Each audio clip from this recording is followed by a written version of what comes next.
Comienza el Dios de cada día. Hoy nos acompaña desde la diócesis de Mondoñedo Ferrol el padre Óscar Fernández Expósito.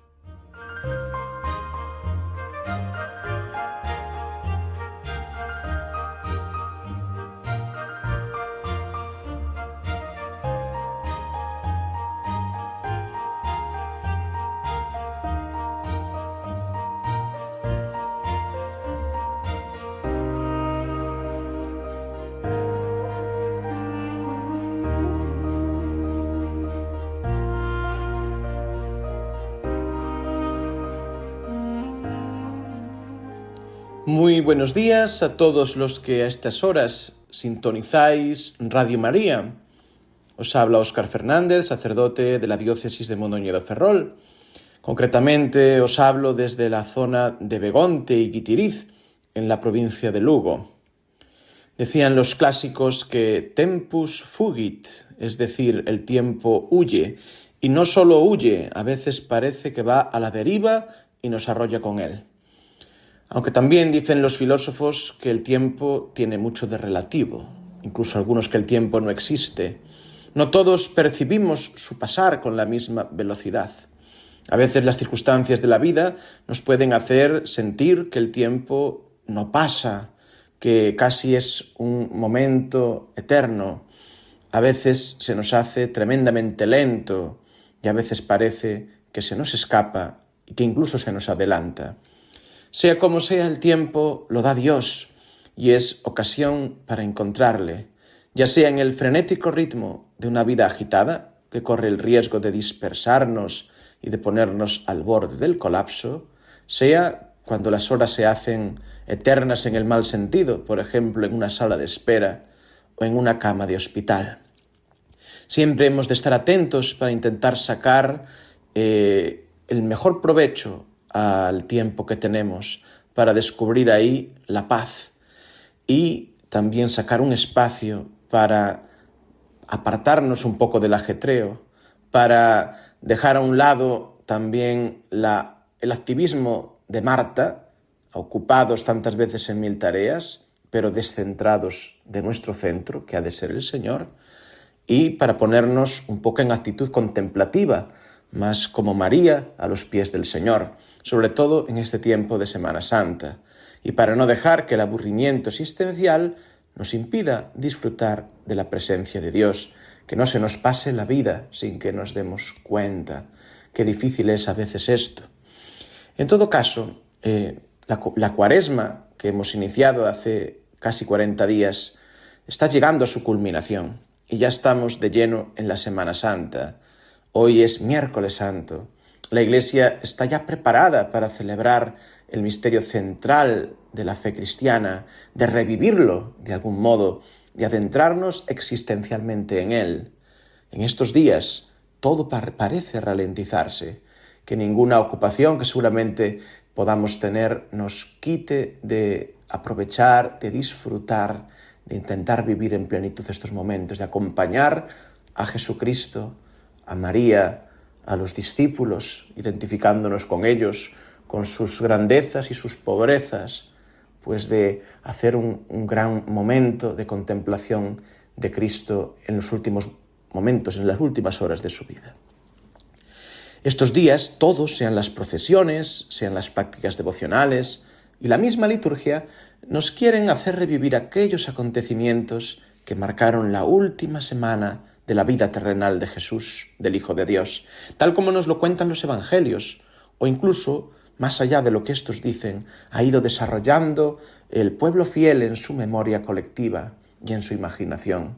Pensemos en episodios como el de la Verónica durante el Vía Crucis y algunos otros como las caídas de Jesús, que no nos narran los Evangelios, o como será el encuentro con su madre tanto en el Vía Crucis como después en el sepulcro.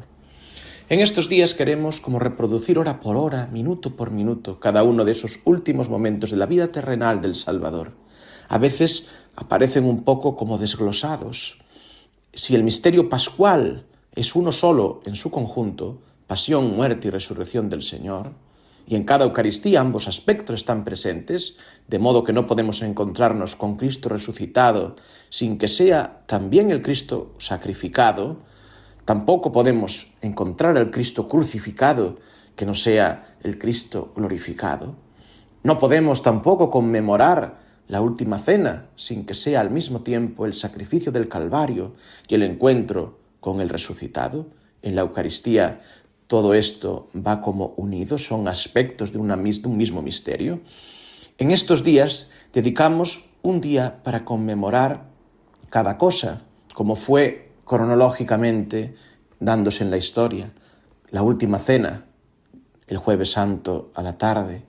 Otro día, pues lo dedicamos a revivir la Pasión Salvadora, ante la cual presentamos al mundo entero, pidiendo por él, adorando el misterio de esa cruz que nos salva, pero que ya está transida de gloria.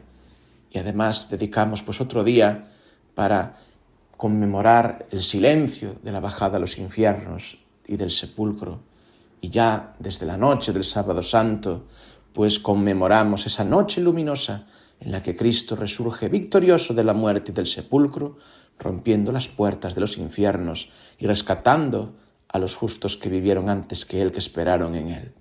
En esa noche, los nuevos creyentes son bautizados y los que ya somos creyentes renovamos nuestras promesas bautismales, conscientes de que la noche de Pascua nos conecta a todos los creyentes de todos los tiempos, al renacer todos con Cristo, unidos existencialmente a Él.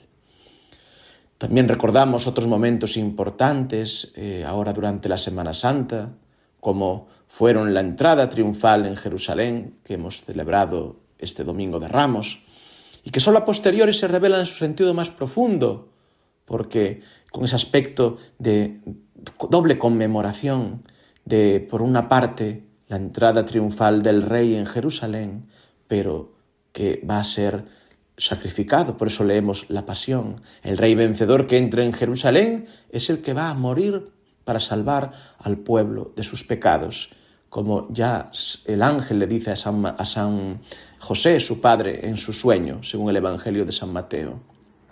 El lunes santo habíamos recordado la unción en Betania, que anticipaba la sepultura inminente del Señor. Ayer y hoy nos adelantamos un poquitín al Jueves Santo, introduciendo escenas que le son propias, como la preparación de la cena pascual, el anuncio de las negaciones de Pedro y la terrible traición de Judas. Todas estas escenas nos interpelan fuertemente, pues los creyentes de todos los tiempos las vemos muy propias, como ejemplos o a veces contraejemplos de nuestra propia vida, de nuestro camino discipular, de nuestro camino de fe, entre idas y venidas, entre altos y bajos, caídas y vueltas a levantarse. Y es curioso que fueron eventos tan en cierto modo casuales, muchos de ellos, donde se imbricaron tantas circunstancias, la debilidad humana, la libertad de cada uno, a veces mal usada, las presiones externas, y que sin embargo fueron tan decisivos para la historia de la salvación, mostrando que ésta se hace no de forma perfectamente lineal, sino contando con el fracaso humano y siempre con la mano tendida de Dios. Es curioso que pues, uno medita esas multitudes que, presionadas por las autoridades, piden la crucifixión. Uno piensa en esos discípulos que se dejan llevar por el miedo y huyen. Uno pues piensa en la valentía de esas mujeres que se acercan, que no abandonan. Cuántas cosas uno piensa en ese Judas que quiere arrepentirse, pero que no encuentra el camino, que no va por el sendero justo. Es decir, cuántas cosas, y vemos ahí una historia de amor de Dios en medio de todo eso. Aspectos tan triviales como puede ser el canto de un gallo cobran un sentido fortísimo al volverse signo del propio fracaso y la derrota, y que sin embargo es ocasión para volver a empezar y llegar a ser el que llegues a confirmar en la fe a los otros, que es la vocación de Pedro, algo que por las puras fuerzas humanas no se es capaz de hacer, solo porque la oración del mismo Jesús te sostiene, previendo tus fracasos, tus caídas, tu debilidad.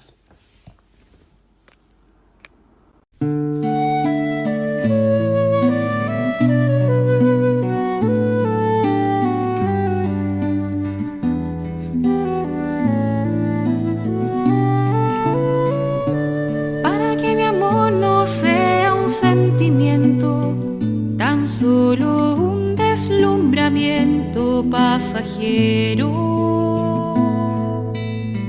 para no gastar las palabras más mías, ni vaciar de contenido mi te quiero. Quiero hundir más hondo mi raíz en ti y cimentar en solidez este mi afecto,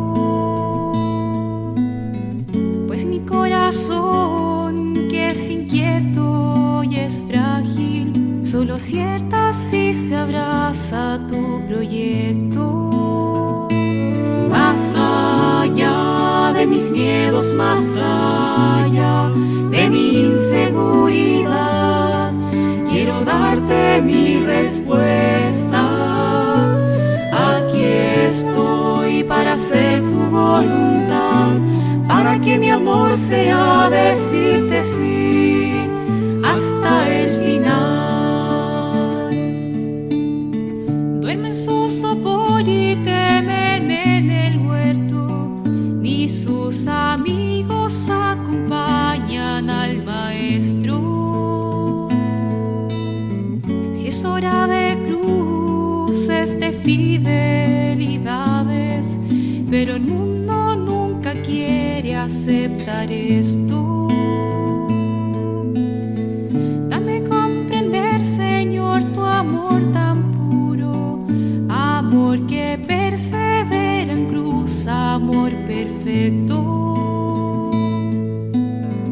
Dame serte fiel cuando todo es oscuro, para que mi amor sea más que un sentimiento. Más allá de mis miedos, más allá de mi inseguridad, quiero darte mi respuesta.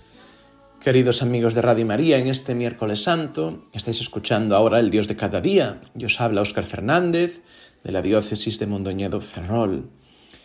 Los acontecimientos de la última semana y especialmente de los últimos días de la vida de Jesús fueron únicos e irrepetibles y sin embargo estaban transidos de la eternidad del Hijo de Dios. Estos eventos culminaron en algo que supera el horizonte espaciotemporal de nuestra existencia, con esa resurrección gloriosa que irrumpe en el mundo y con sus efectos. Como dice el Catecismo de la Iglesia Católica, es un evento histórico y trascendente a la vez. Este llevará al descubrimiento del sepulcro vacío y al encuentro con el crucificado, el Maestro, el amado, ahora resucitado, que parece que se escapa de nuestras coordenadas, que es imposible agarrar y retener, como le sucederá a la Magdalena cuando se le echa a los pies después de reconocerle y Jesús le tenga que decir: no me retengas. Él es el que nos invita a releer de nuevo nuestra historia con Él, ahora en la Pascua, para redescubrir su verdadera identidad y también la nuestra a la luz suya. Cristo muestra al hombre, al propio hombre, dice el Concilio Vaticano II, y esto tenemos que aplicarlo cada uno a nosotros. Uno llega a descubrirse quién es siempre en la interacción con los demás, es lo propio de ser persona, y podríamos decir, solo podemos llegar a la hondura de nuestro ser persona contemplando a aquella persona que es el Hijo de Dios, que nos revela el rostro del Padre y que nos revela quiénes somos, cada uno de nosotros. Él también nos dona su Espíritu, que es el gran don de la Pascua, es la gran promesa, y nos envía personalmente a este mundo como testigos de su amor, el que ha vencido al mal y a la muerte.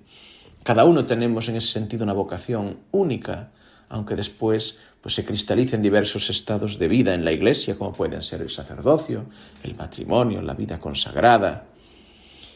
En la Semana Santa a veces se nos puede pasar inadvertido que en la misa la proclamación del Evangelio del día viene precedida por la lectura de los 4 cánticos del Siervo del Señor que nos transmite el libro de Isaías en su segunda parte. El más conmovedor de ellos, y tal vez el más conocido, es el 4º cántico del Siervo, que se proclama precisamente en la liturgia del Viernes Santo, en la liturgia de la Palabra, como primera lectura. En él se nos habla de un misterioso personaje que dice que Dios va a exaltar y glorificar. Dos verbos que el Evangelio de San Juan va a tomar y a aplicar clarísimamente a Jesús cuando se dice que Jesús, al ser crucificado, va a ser exaltado y el mismo Jesús le pide al Padre que le glorifique y que así pueda dar la vida eterna a todos los que el Padre le ha dado. Ahora bien, esa exaltación, esa glorificación, al desarrollarse el poema de Isaías, vemos que sucede por medio del sufrimiento, de la humillación e incluso del rechazo de quienes misteriosamente se van a beneficiar de sus sufrimientos. Esto es algo que de algún modo supera toda imaginación, rompe con toda la perspectiva que el Antiguo Testamento tenía hasta entonces, que pudiera empezar a percibirse un sufrimiento vicario del justo, incluso un sufrimiento redentor. Este siervo del Señor, que en el poema aparece anónimo, que a veces parece ser el pueblo de Israel, a veces un personaje individual que actúa en favor suyo, ha sido o fue ya identificado desde antiguo con el Mesías. Así aparece en los Targumín, en las traducciones arameas que interpretan el texto hebreo que se proclamaban en las sinagogas para que el pueblo las entendiera. Y también, en todo caso, este siervo, que puede ser identificado ciertamente con el pueblo o con algún otro personaje, pero que todos estos personajes tienen sus límites, no se les puede aplicar al 100% lo que dice el poema. Este personaje aparece presentado como alianza del pueblo elegido y también luz para las naciones, y como aquel que pacíficamente viene a restaurar lo que está caído, sin apagar la mecha vacilante. Es en el tercer cántico que se proclama este miércoles, que se proclamó hoy en la liturgia, que este siervo se dice que ofrece voluntariamente su espalda a los que le apalean, como cordero llevado al matadero, que también es el que puede constatar que aunque todo a veces parezca inútil, como los propios esfuerzos, Dios es quien nos sostiene. Dice en algún momento: en vano y en nada he gastado mis fuerzas. Esto puede entenderse como que tantas veces en la vida ponemos la confianza en aquello que no merece la pena, en los ídolos. O cuántas veces también nos puede parecer hemos intentado trabajar por el reino de Dios, pero no ha servido de nada, o eso es lo que nos parece. Pero aquí viene la contrarréplica: es el Señor mi apoyo, es Él el que me lleva, el que me da la fuerza, el que me sostiene. En la búsqueda de Dios, a la que nos debe llevar la intensificación de la oración en estos días, es esencial la contemplación de Cristo, de su santa humanidad y de su pasión. A esto nos invitaba la semana pasada, la semana de pasión. Es la consecuencia del misterio de la encarnación y de la Navidad. Cristo nace para poder dar la vida. Sobre todo con la práctica devocional del Vía Crucis nos adentramos en este misterio que cada viernes se realiza en tantas parroquias, que también se retransmite en Radio María. Es especialmente interesante que aquí se nos manifiesta el ser propio de la visión cristiana. Contemplamos no unas ideas, sino contemplamos a una persona con mayúsculas, que por una parte nos revela a Dios y por otra nos vemos reflejados cada uno de nosotros, porque Él se ha identificado con cada uno.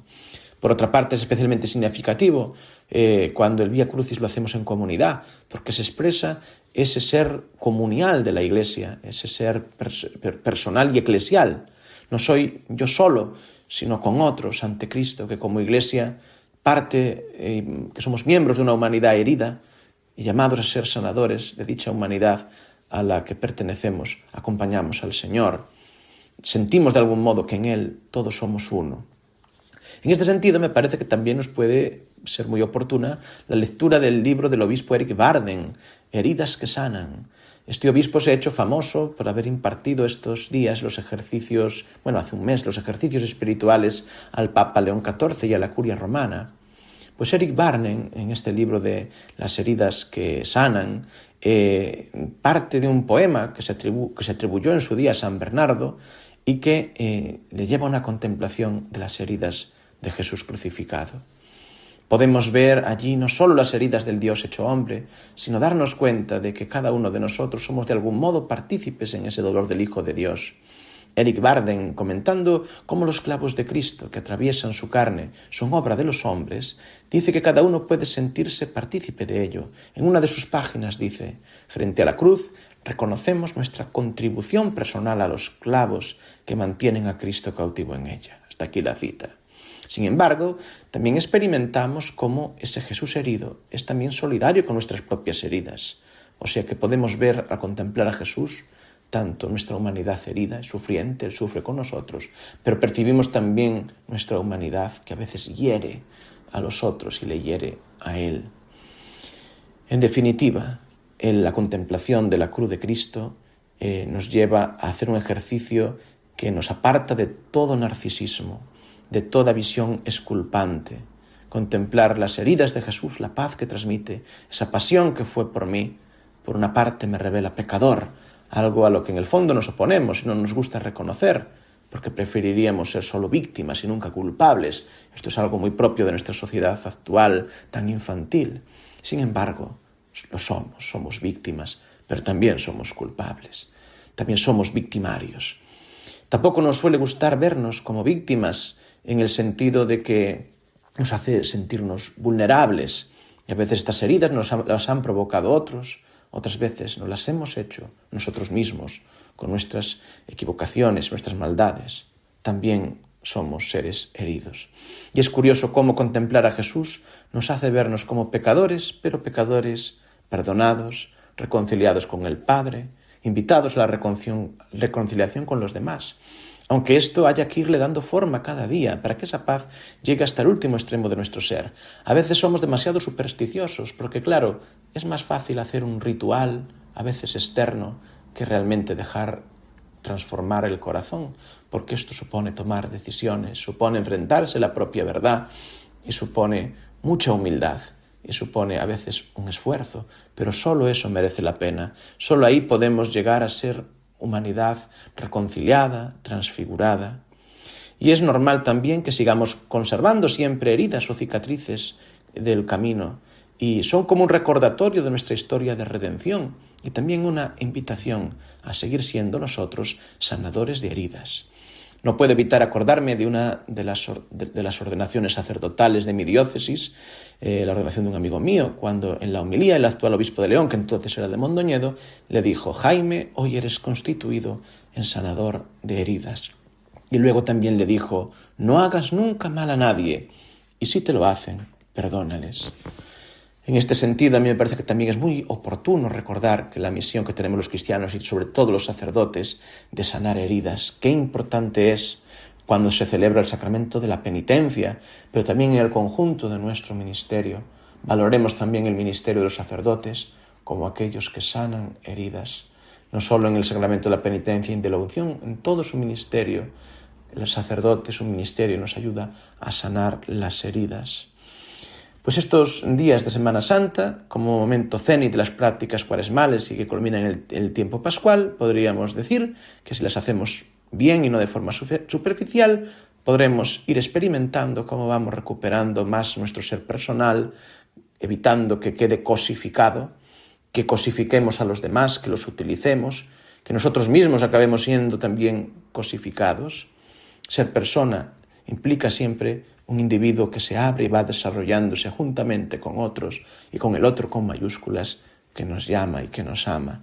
Y solo así alcanzamos la plenitud.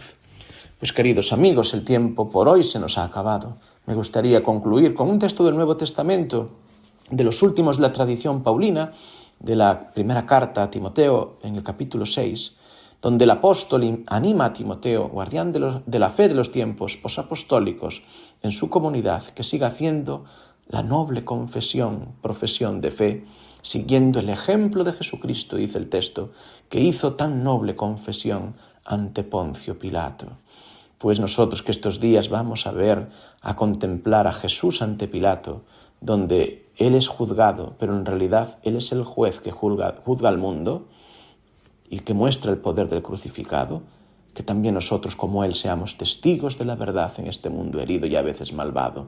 Un abrazo, buen triduo pascual y que con Cristo resurjamos en la Pascua.